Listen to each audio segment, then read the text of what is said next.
Okay, here we go. Second rapid game. Playing against probably one of the top players in the server here. Maybe not. Maybe that's a little bit too much to say, but if I'm in like the top 600, then he is probably in the top 500, 400. So we are playing pretty familiar opening here. I'm almost out of. Oh, he played G3 instead of C4, which is the normal move. So let's quickly analyze this. Probably preparing F4. So I don't think it's going to be enough to play G6 and Bishop G7 to capture this pawn. Probably going to have to play D6 or F6, so I might consider doing that right now. And between those two, I'd rather play F6 because, well, it wouldn't weaken my pawn structure as much. Alternatively, I can play A5 and prepare a swing over of this bishop. Though by that time, this bishop will be on G2. I'm not sure how much it will help.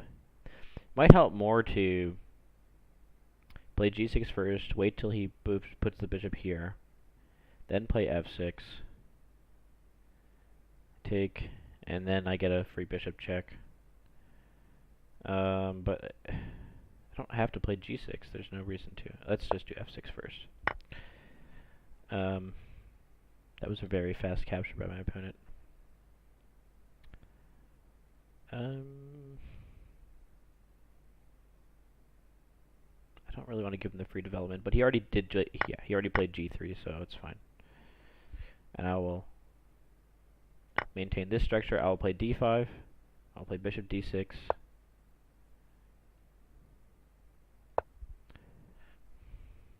I'll play King F7 if he plays the Rook to E1.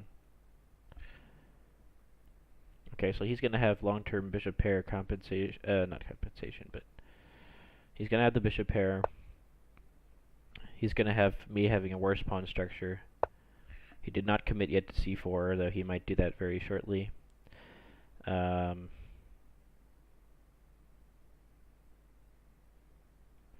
I play bishop here first? Probably. No reason to develop it to the other diagonal now, so that's fine.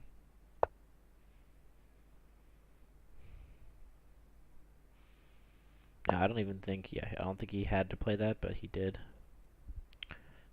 I'm not going to take. I'd rather him take. He's increasing the pressure on that pawn. Okay, so I do have bishop D3. Rook there, don't get much. Get in his face a little bit. And he has to, okay, actually I do like this move. He has to put this rook on the C file now. Oh, unless he doesn't.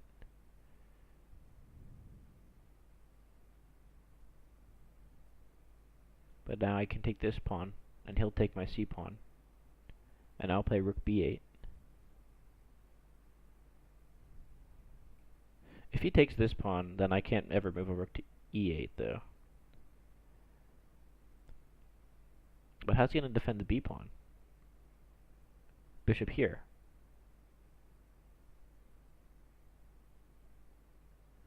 That's annoying. What if I play Rook B8 first? Then B3.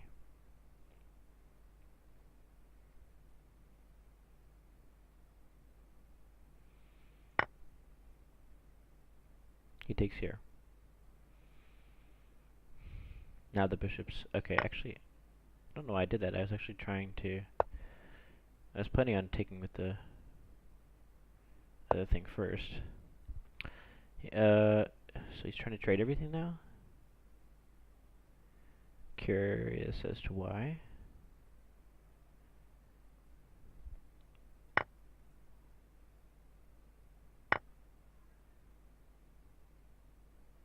He gets the bishop pair though.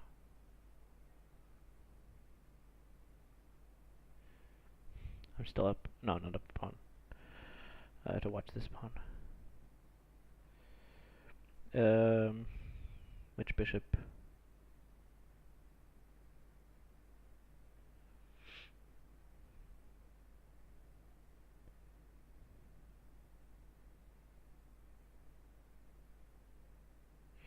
He's definitely a faster calculator than I am.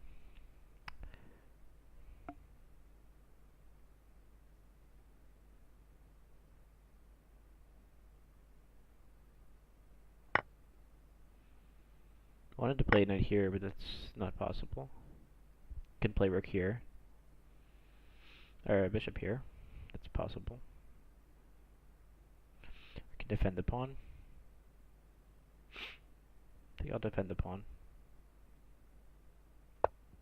Or get it out of harm's way.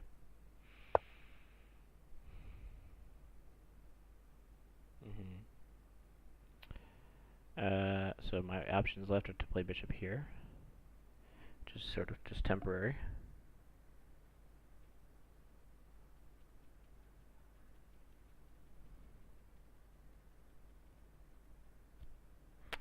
I'm going to make Luft. I think if he takes that, I can play knight to g4 and cause some problems.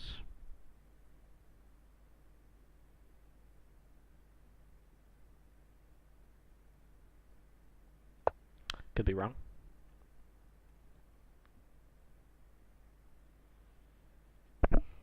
Low on time though. Okay, so he decides not to take it yet. He agreed with me. We agreed. Don't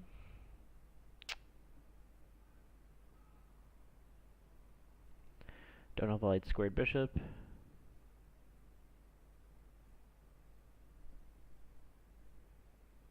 Now I can try and defend the pawn, but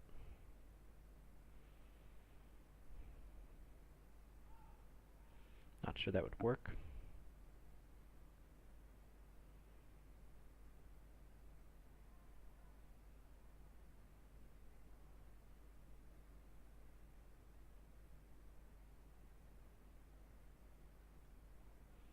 It's from my king.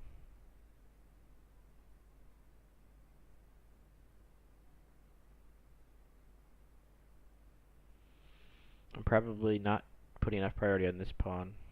I think I have to, yeah. I have to deal with the problems in front of me here.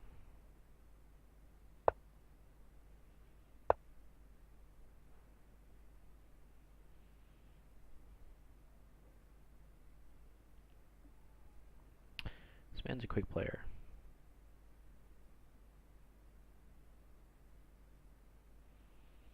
Alright, my work is almost trapped here. Be very careful.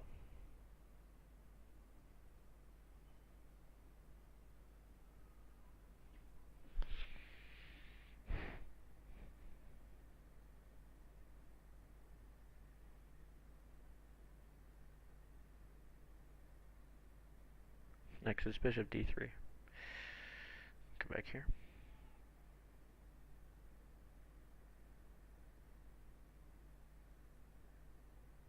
Actually, I'll leave my rook a square over here. I'll make him move this pawn up. Okay, or not. I'll just do this. Oh, that's check. Okay, I'll resign. I don't know why I didn't notice that was check. Yeah, so moving the king there was definitely a mistake. Alright, let's see what I could have done there.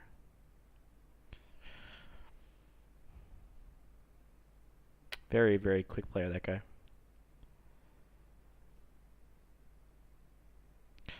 Alright.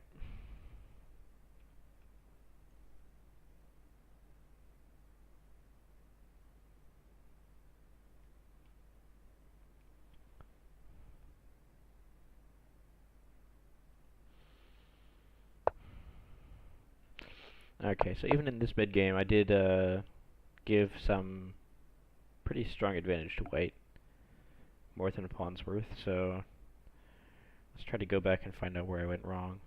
Opening was all theory, it was even. F6 was fine.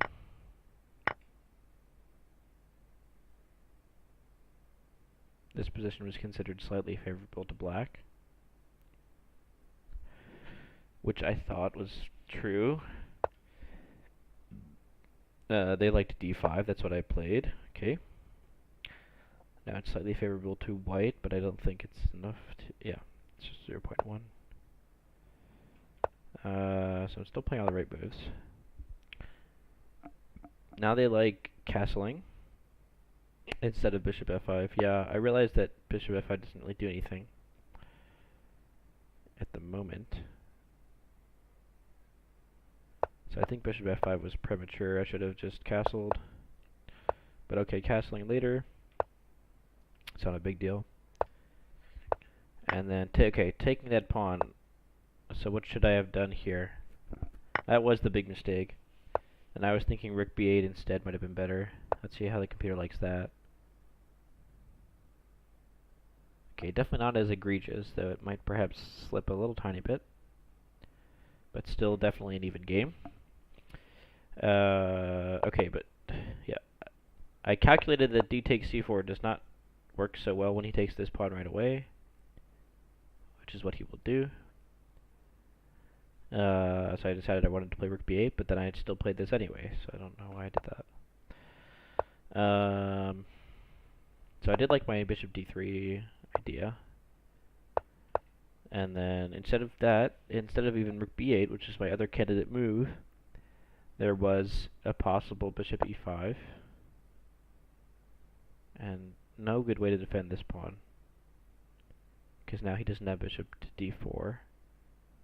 So you just have to take that. And wait, okay, so they do prefer taking this first. And now... Oh yeah, he can't even play this. Well, he can. But then you get that. And you get that. So he has a pawn for an exchange, but it's an even position because he has the bishop pair. Yeah, it was certainly a good way to play for black. Should have done that. Well, let's see what the line would have been like with rook b8. Yeah, as I expected, bishop to d4. Then what do you do? That's a good question. What do you do then? I think bishop b4. Yeah, this is not protected anymore. So now you just kind of have to keep annoying him, and then eventually what? Eventually those pawns are traded off, and you get this type of thing. These pawns are weak. His pawns are weak though too.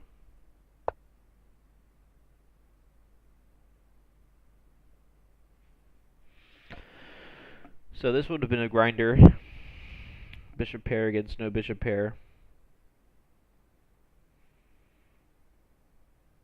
So in the other position, I gave him a pawn and the bishop pair for an exchange. In this position, I have no exchange. But he has no pawn. And not really actually that disappointed with this position though. I mean, probably gonna have to play c5 though. If I just play this and he takes, what happens?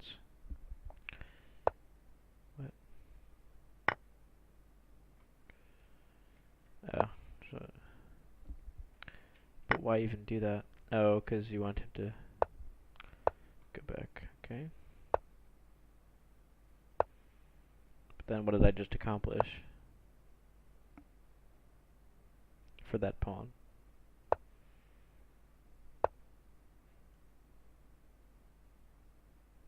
What?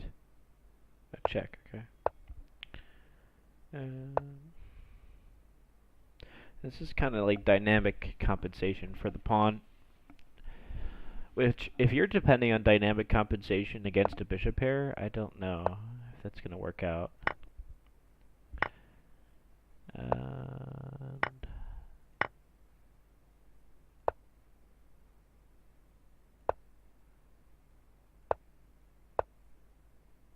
he takes that. Yeah, this is really, really, really technical.